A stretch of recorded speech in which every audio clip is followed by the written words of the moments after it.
ನಿಮಗೆಲ್ಲ ಗೌರಿ ಅಡುಗೆ ಅಂಗಳಕ್ಕೆ ಸ್ವಾಗತ.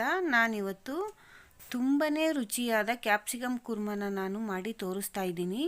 ನೀವು ಮನೆಯಲ್ಲಿ ವೆರೈಟಿಯಾಗಿ ಕ್ಯಾಪ್ಸಿಕಮ್ ಕುರ್ಮನ ಮಾಡಿರ್ತೀರ. ಆದರೆ ಈ ಥರ ಒಂದು ಸಾರಿ ಟ್ರೈ ಮಾಡಿ ನೋಡಿ, ಕಮೆಂಟ್ ಮಾಡಿ ತಿಳಿಸಿ ಹೇಗಿದೆ ಅಂತ.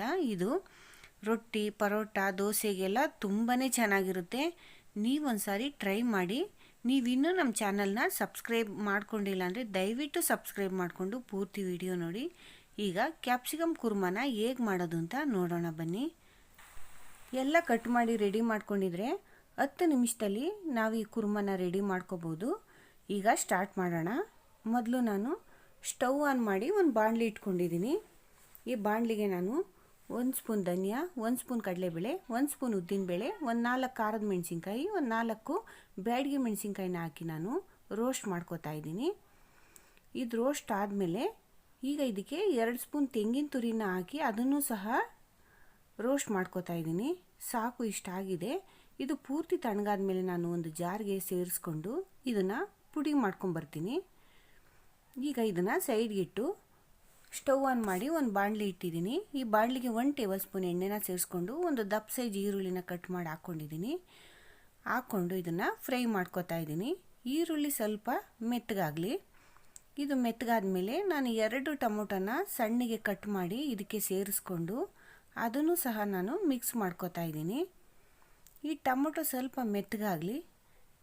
ಇದು ಮೆತ್ತಗಾದ್ಮೇಲೆ ನಾನು 1 ಸ್ಪೂನು ಗರಂ ಮಸಾಲ, ಒಂದು ಅರ್ಧ ಸ್ಪೂನ್ ಅರಿಶಿನ ಸೇರಿಸಿ ಮಿಕ್ಸ್ ಮಾಡ್ತಾ ಇದ್ದೀನಿ.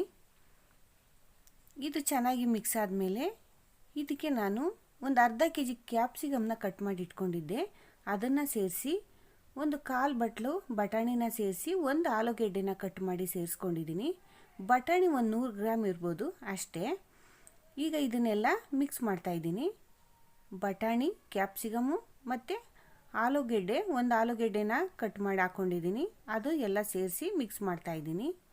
ಇದು ಚೆನ್ನಾಗಿ ಮಿಕ್ಸ್ ಆಗಿ ಸ್ವಲ್ಪ ಮೆತ್ತಗಾಗಬೇಕು. ಈಗ ಇದಕ್ಕೆ ರುಚಿಗೆ ತಕ್ಕಷ್ಟು ಉಪ್ಪನ್ನು ಸೇರಿಸಿ ಇನ್ನೊಂದು ಸಾರಿ ಮಿಕ್ಸ್ ಮಾಡ್ತೀನಿ. ಇದೊಂದು 5 ನಿಮಿಷ ಕಮ್ಮಿ ಉರಿ ಇಟ್ಕೊಂಡು ಬಿಟ್ಬಿಡೋಣ. ಒಂದು ಸಾರಿ ಮಿಕ್ಸ್ ಮಾಡಿ ಒಂದು 5 ನಿಮಿಷ ಆದಮೇಲೆ ತೋರಿಸ್ತೀನಿ ನೋಡಿ. ಈಗ ಮೆತ್ತಗಾಗಿದೆ, 5 ನಿಮಿಷ ಆಗಿದೆ. ಇದಕ್ಕೆ 1 ಸ್ಪೂನು ಶುಂಠಿ ಬೆಳ್ಳುಳ್ಳಿ ಪೇಸ್ಟು, ಅರ್ಧ ಸ್ಪೂನು ಚಿಲ್ಲಿ ಪೌಡ್ರನ್ನ ಸೇರಿಸಿ ಮಿಕ್ಸ್ ಮಾಡ್ತಾಯಿದ್ದೀನಿ. ಚೆನ್ನಾಗಿ ಮಿಕ್ಸ್ ಆದಮೇಲೆ ಒಂದು 5 ನಿಮಿಷ ಕಮ್ಮಿ ಉರಿ ಇಟ್ಟು ಬಿಟ್ಬಿಡೋಣ. ಇದನ್ನು 5 ನಿಮಿಷ ಆಗಿದೆ ನೋಡಿ, ತೋರಿಸ್ತಾ ಇದ್ದೀನಿ. ಈಗ ನಾನು ಪುಡಿ ಮಾಡ್ಕೊಂಡಿರೋ ಮಸಾಲೆ ಪದಾರ್ಥನ ಇದಕ್ಕೆ ಸೇರಿಸಿ ಈಗ ಇನ್ನೊಂದು ಸಾರಿ ಮಿಕ್ಸ್ ಮಾಡ್ತೀನಿ. ಇದು ಚೆನ್ನಾಗಿ ಮಿಕ್ಸ್ ಆದಮೇಲೆ 1 ಗ್ಲಾಸ್ ನೀರನ್ನು ಇದಕ್ಕೆ ಸೇರಿಸ್ಕೊತಾ ಇದ್ದೀನಿ. ನೀರು ಹಾಕುವಾಗ ನೋಡಿ ಹಾಕ್ಕೊಳ್ಳಿ, ಯಾಕೆಂದರೆ ತೆಳುವು ಮಾಡ್ಕೊಳಕ್ಕೆ ಹೋಗಬೇಡಿ. ಈಗ ನಾನು 1 ಗ್ಲಾಸ್ ನೀರನ್ನು ಸೇರಿಸ್ಕೊಂಡು ಈಗ ಮಿಕ್ಸ್ ಮಾಡ್ತಾಯಿದ್ದೀನಿ. ಇದು ಚೆನ್ನಾಗಿ ಮಿಕ್ಸ್ ಆದಮೇಲೆ ಇದನ್ನು ಕುದಿಯೋಕ್ಕೆ ಬಿಟ್ಬಿಡೋಣ. ಒಂದು 50% ಈಗಾಗಲೇ ಬೆಂದಿದೆ, ಇನ್ನು ಒಂದು 25% ಬೇಯಿಸೋಣ. ಪೂರ್ತಿ ಬೆಂದರೆ ಚೆನ್ನಾಗಿರಲ್ಲ ಕ್ಯಾಪ್ಸಿಕಮ್ ಕುರ್ಮ, ಅದಕ್ಕೋಸ್ಕರ ನಾವು 75% ಬೇಯಿಸ್ಕೊಳ್ಳೋಣ ಸಾಕು. ಈಗ ನೋಡಿ ಕುದೀತಾ ಇದೆ. ಇವಾಗ ಸ್ವಲ್ಪ ಕೊತ್ತಂಬರಿ ಸೊಪ್ಪು ಹಾಕಿ ಮಿಕ್ಸ್ ಮಾಡೋಣ. ನೋಡಿದರೆ ಎಷ್ಟು ಸಿಂಪಲ್ಲಾಗಿ ಈಸಿಯಾಗಿ ನಾವು ಕ್ಯಾಪ್ಸಿಕಮ್ ಕುರ್ಮನ ಮಾಡೋದು ಅಂತ.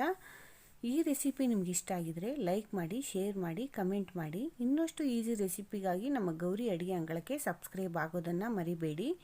ಈಗ ಒಂದು ಬೌಲಿಟ್ಟು ಸರ್ವ್ ಮಾಡೋಣ. ಈ ಥರ ಮಾಡಿಕೊಂಡ್ರೆ ಚಪಾತಿ, ಪರೋಟ, ದೋಸೆಗೆಲ್ಲ ಸೂಪರಾಗಿರುತ್ತೆ. ಮುಂದಿನ ಸಂಚಿಕೆಯಲ್ಲಿ ಮತ್ತಷ್ಟು ಇಂಟ್ರೆಸ್ಟಿಂಗ್ ರೆಸಿಪಿಯೊಂದಿಗೆ ನಿಮ್ಮ ಮುಂದೆ ಬರ್ತೀನಿ. ಕಾಯ್ತಾ ಇರಿ. Thank you.